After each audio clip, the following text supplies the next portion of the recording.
What's up, beautiful people? It's your girl Mercedes, and welcome to Unapologetically Mercy. If you are a returning viewer, a returning guest, but if this is your first time here, welcome to Unapologetically Mercy. How you doing, boo? How you living? How you rocking? Okay. Today we're going to get a little personal. Today I really kind of wanted to share a little bit about my story and my self-love journey, and I want to talk about a few different ways how prioritizing my self-care and prioritizing myself has really changed my life. And I wanted to share some of the things that I have experienced, and hopefully to inspire some other people who might want to start their journey or unsure if they want to start their journey. So let's go ahead and get right into it.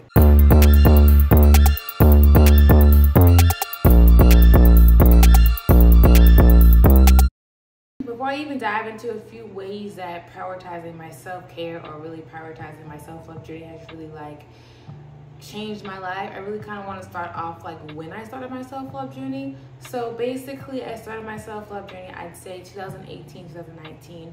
And at this point, I was at the lowest point of my life, literally just working full-time in school, full-time online, and feeling unfulfilled, feeling burned out, and just was over how life was feeling. I felt like I was depressed, and I kind of felt like I Googled some depression, symptoms or whatever, self-diagnosed myself. And I got to a point where I was tired, crying myself to sleep, tired of trying to drink my pain away, tired of trying to not deal with anything until I'm okay. And I decided to finally get some help, and I went to therapy.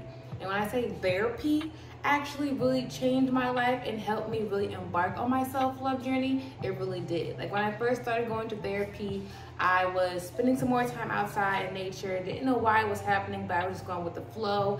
I started to want to read more self-help and personal development books. I was also getting into astrology and how you can, learn more about yourself through astrology, as well as how the energies impact you on a day-to-day basis type thing. And I was also diving into self-reflection questions, just really trying to get to know more about myself, because I really wanted to figure out who I was at that time and discover maybe some things that are blocking me, and just where I wanted to go. What are some goals that I wanted to set for myself? Another benefit of therapy was that it really helped me get organized with my plan.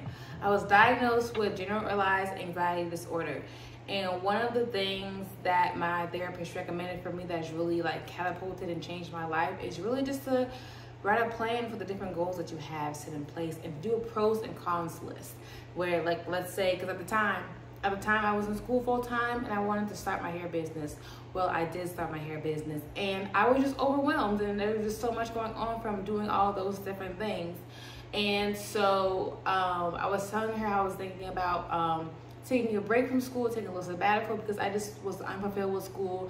I really didn't feel like there was any benefit or purpose of continuously doing it, because I was honestly in school to get my business degree, because one, I was told by my parents that you should go to school, get a degree, get a good job, yada yada yada. But I really want to pursue my business degree because I knew from a young age I wanted to have businesses, but did not know what sector, what industry I wanted to get into. So I was hoping that when I did that, it would bring some light and enlighten me until what my passion was or where I was supposed to go. But yeah, no, that didn't really happen, but I'm gonna get too much into that in this video. And so that was 6 years ago. That was 6 years ago when I really started my journey, but I really feel like the pandemic really kind of forced me to really get to know more about myself even more, because of being laid off and having that more free time on my hands, trying to figure out what to do with my time. And that really made me rethink where I was in life and what I was pursuing, and asking myself, is that really gonna make me fulfilled, or is this gonna fulfill what other people want from me? And starting to go through that journey of realizing some of the ways I was living wasn't fulfilling me, because I was doing what other people told me to do and not what I really wanted to do. And then figuring out what I really wanted to do, and removing people from my life that was really no longer serving me, that was really in my life only to benefit from my energy and the type of person that I am. And I just was starting to be more in tune with my intuition, and getting more into spirituality, and more in tune with those types of things to let me know hey girl, it's time for you to cut these ties off. No disrespect to these people, no ill will or anything like that, but they're just not meant to come with you in the next chapter of your life, for you to make space for new people and new things to come in. So yeah, that's basically the story on how I started my self-love journey. And now I want to get into a few different ways that prioritizing myself has really changed my life based off of that story, some of the different things that I've learned thus far on the way. The first way that prioritizing my self-care has changed my life is that I have been able to put more time, energy, and focus towards the things that I truly want to do. Like I mentioned before, when I started my journey, I was really realizing how I was really doing things based off of what other people thought based off of what other people thought was best for me, not what I really thought was best for me. I was always seeking external validation or asking other people, like, what do you think about this? Should I do this? Should I do that? What do you think I should do? And I might follow their advice or what they say, and it didn't feel right to me. It didn't fulfill me like I thought it would. So when I started my self-love journey and prioritizing myself and really like reflecting on where I was and where I wanted to be, I was really asking myself, so what are some of your goals? What are some things that you want to do for yourself? And then asking myself, well, what do you need to do in order to get there? And so I've been able to put more time, energy, and focus into the things I want to do, things that I know that's going to fulfill me and bring me fulfillment, because I've taken the time to self-reflect and self-isolate and to really become more aware of like who I am, my strengths, my weaknesses, my likes and my dislikes, and some of my blockages. Here's my buddy, my dog Rancy. He wanted to come and say hi for the people. So, okay, hold on, let me finish the video, then we can cuddle, okay? Okay, back to what we were talking about. So yeah, I've been able to put more time and energy and focus towards my personal goals and things that I want to do. I really asked myself, or I wrote down, these are the different goals that I have for myself, whether it's for the month, for the year, in the next 5 years. These are the different goals that I have for myself. One of those goals was becoming a life coach. And so I first needed to write down my goal and to get a little bit more specific on like figuring out what type of coach you want to be. What do you need to do to become a coach? What are the different trainings, certifications, whatever the case might be is for you to become a coach. Figuring out who you want to help and who you want to serve and how do you want to do it, because there's so many different business models, and then getting your business set up, this, that, and the third, and then like putting the other business that I had going on and a part of this other multi-level marketing business to decide and really prioritizing and focusing on what I really want. I am trying to record a video right now for the YouTube channel, the Unapologetically Mercy people want to see. So could you just give me, like I said, a few more minutes? The second way that prioritizing my self-love journey has really like changed my life is that I've been investing more into all aspects of my well-being. Not just my physical well-being and just prioritizing that, and then disregarding like my mental and spiritual well-being.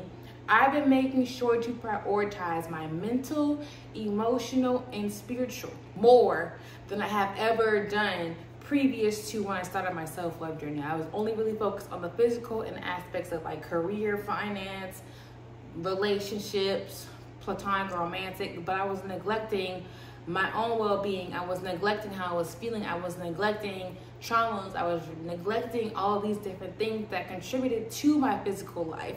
So when I started the self-love journey, when I started to get to know more about myself, I made sure to really take the time to participate in different activities or exercises that would really like massage those aspects of myself and my life. Making sure for my mental that I'm writing things down on my journal, or I'm voice messaging things to get them out of my head so I'm just not all over the place. Or with my spiritual, getting into gardening to spend more time in nature and to tap in with my spirit guides, my ancestors, and being more outside with nature and just the beauty and the calmness of nature. And recently, as of last year, 2023, I started going back to the gym. That was something that I wanted to do since like 2020, but like I had great intentions, but execution was a zero, like a big zero. I went to the gym one day and and I reached out to my old personal trainer, like, hey, I'm trying to get back in the gym. How can you be like my personal trainer virtually? You know what I'm saying? Help me out. He sent me a plan and everything. I go to the gym one day and yeah, it didn't happen. But I was able to, a few years past, I reached out to him again last year, 2023, and started working out with him. in the gym in March, and that really did great things for my mental health too. Just making sure I've been prioritizing and adding activities or exercises throughout my day-to-day life in order to make sure I'm grounded and fulfilled in multiple areas of my life. Not just my physical, but my mental and my spiritual, most importantly, because if I don't take care of those things, it's going to impact me in the physical world, whether it's with career, finance, jobs, relationships, whatever the case might be. Those things, those inner things, those soft things that are not like physical, those have such a great impact on you too. And they should not be neglected, they should not be ignored, because I used to do that, and I feel like I was taught to do those kind of things based off of past generations of Black African American people from slavery. And then as we have gotten to the 21st century, not really saying things or keeping things in a hush hush, and not really like talking about emotions and feelings and this, that, and the nature. And so we go throughout life, or at least for myself personally, we go throughout life thinking that like our emotions or our feelings don't matter, or we don't even know how to express them, not only to someone else, but even to ourselves. We can't even identify what that is. And that was a struggle for me until I started going to therapy and learning more about myself. And I wouldn't know what these different emotions were or took the time to feel it if it wasn't for wanting to start embarking a self-love journey to live a more fulfilled life. The third way that prioritizing my self-love, self-care has changed my life is that it has become so much easier for me to put up boundaries and to remove people, places, or habits or limiting beliefs that are no longer serving me and are no longer in alignment with where I'm trying to go and what type of lifestyle I want to create for my future self. Baby, I'm a recovering people pleaser, so I used to always want to like help other people out. One, because I felt like my worth was attached and tied up into me helping others, and plus I'm a natural giver and I love to help others. It fills me up, but I noticed that I would never basically get the same in return. And so you keep pouring and pouring and pouring and pouring and pouring and pouring outwards, you're pouring out to other people, and then by the time it's time to really focus on me or do the things that I want to do, I don't have any energy for my own self, or I don't even want to deal with it because I burnt out. I've given all my energy to other people to help them better their lives, help them whatever problem that they're dealing with, but it was hard for me to ask for help or whatever the case might be. But when I started this journey, when I started my self-love journey, when I started going to therapy, one of the biggest things that was hard for me was to say no, because I felt like I had to do it to prove to whether it's a family member or a friend that like I'm valuable, I'm someone that you should have in your corner, that I should be in your life, because I'll be there for you through these different situations. I'll try to throw out different ideas or this and other that will help you. But I was tired of pouring from an empty cup, to the point where I was like, I can't keep doing this no more and expecting things to be any different. Like, that saying of like, if you keep doing things the same way and expecting a different result, that's basically the definition of insanity. That's basically what I was doing, in a sense of people pleasing and just giving all of my time, my energy and emotions or physical time to other people, instead of like thinking about like, is this really what you want to do? How does this benefit you? Are you at an energy level that you can help someone else, or do you need to be a little selfish and keep this energy to yourself because your energy is low and you're trying to replenish yourself from whatever experience that you might have gone through that makes you feel low in energy, whether it's you putting out energy going towards a goal, or just work and you're just a highly sensitive person and just taking on other people's feelings and emotions, and that really weighs you down too. When I was able to start saying no to my parents, because that was one of the hardest things for me to do, I said, okay girl, I can do this. I can put up boundaries with other people, and not only boundaries with other people, but with myself. Like, if I want to be a successful business owner, if I want to be consistent in the gym, I got to get up and do it. I got to do the action in order to get the result that I want. And if I don't, I can't be upset with myself if nothing happens because I decided not to do nothing. Then I'm upset like, dang, I didn't reach that goal. That didn't happen for me, but I kept doing the same thing like I did in the past. And so I had to change. I had to get rid of limiting beliefs. I had to get rid of people in my life. I had to change jobs, careers, in order to be in a more better environment, a more positive environment. I had to do those things because I knew I wanted better for myself. I didn't want to keep doing the same thing, thinking that was just the best that was going to be for me. Like, no, there's more to this life for me, and I don't want my life to be this way. I want to be fulfilled. So I'm gonna do whatever it takes in order to get there. And I'm still not where I want to be, but baby, we're getting closer to where we are. And I'm sure not where I used to be, and I'm sure not the person that I was before. And that right there is a blessing in itself. Oh, yes.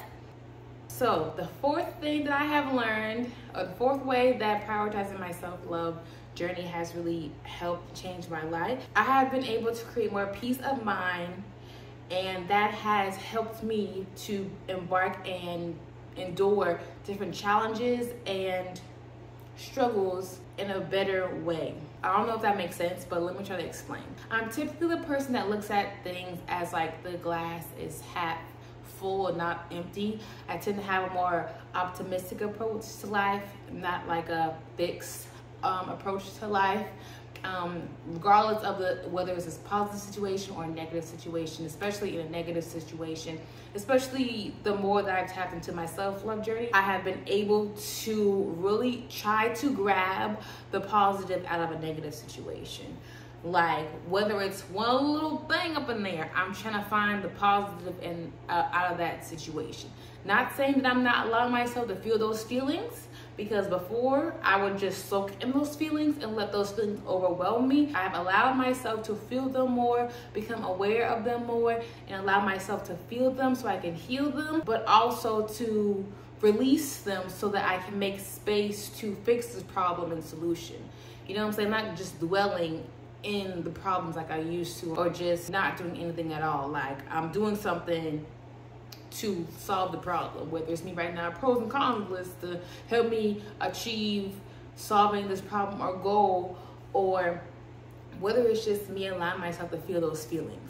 Because I don't sometimes like to feel heavy feelings, and I know I'm not alone when it comes to that, but that is very necessary in order for you to grow. That's necessary for you to evolve and transform into a better version of yourself. In order for you to heal from different traumas or experiences, you have to feel those heavy feelings, because you can either allow them to control your life, or you can allow them to not. You can take the power back, and you can say, okay, yeah, this is something that's happened to me, but this situation has come into my life because there's something within it I'm supposed to learn. Whether I understand it right now in this moment, or I will become aware of it in a few days, in a few months, in a few years, this moment serves the purpose. This change, this transition, this uproar is happening for a reason. Not to say, why is this happening to me? Because I used to say that a lot, like, why is this happening to me? Playing the victim mode. But looking at it as, like, what is it trying to teach me? Like, how is this helping me grow? Whether that's from dealing with a person, whether it's dealing with a job situation, a financial situation, a goal situation, looking at it, especially in a negative connotation, how can I learn from this? What's the little piece of positive that I can find from that? And if I didn't take the time to become more self-aware and self-reflect on maybe different things that I was going through, I wouldn't be able to look at things in that way. I would probably still be in that mindset of like, why is this happening to me? Good things don't happen to me. And then I would keep attracting that kind of energy. I would keep attracting that kind of energy until I decided to change my mindset. Baby, changing your mindset from a fixed mindset to a growth mindset does great things for you, especially on your self-love journey. I'm a living witness to that. It does wonders, okay? It does wonders, not only for your self-love journey, but for your personal goals. Being more optimistic and taking a risk and betting on yourself. Baby. Yes. And last but not least, the last way that prioritizing my self-love journey has changed my life for the better is that I discovered that I matter. Let me say that one more time. That I matter. Not just me. I'm gonna turn to y'all. You right there on the other side of the screen, you matter. You have a purpose in this life. You're still alive and well in this life for a reason. You're not dead and gone. Whether you did have a near-death experience, your life was spared and saved for a reason. That didn't happen by accident. That's because there is some more that you are supposed to do in this life. And God said, I'm going to give you another chance to do what you were supposed to do in this lifetime. I matter because I decided to do what is best for me. I decided to think for myself and to make sure that I am living an authentic life for myself. Not what society says I should have, not what family or friends say that I should have, but what I deserve, what I want to have out of this life. My worth is not defined. My worth is not defined on external validation. My worth comes from within. My worth is determined on how I love myself. And if I don't love myself within, flaws and all, it doesn't matter who tells me that you're beautiful and you're valuable. You still ain't gonna think that, because I thought the same way until I started to truly love myself for where I was on my journey, until I started to become more confident and more loving within myself. It's not something that happens overnight. It is a journey. It's a journey that you're going to have to show up every day for. But I matter. That affirmation is so real. I matter. That's one thing that really changed my life. I matter. I deserve the things that I am manifesting, the people that I've been manifesting, the lifestyle I've been manifesting. I deserve it because I matter. You matter too. So whatever goals that you have that you want to bring to life, do those things because you deserve it. And nobody's going to stop you from doing those things besides you. I just want you to let you know, yes, there's other external factors that's going to stop you, but that's out of your control. You got to control what you can control and go on towards your goals, and knowing that you have a purpose in this life. Everyone has a purpose, a unique purpose, that you are in this life not just to work a 9 to 5 and to just do the whatever society says, that you are meant to live it in the way that fulfills you, because you do.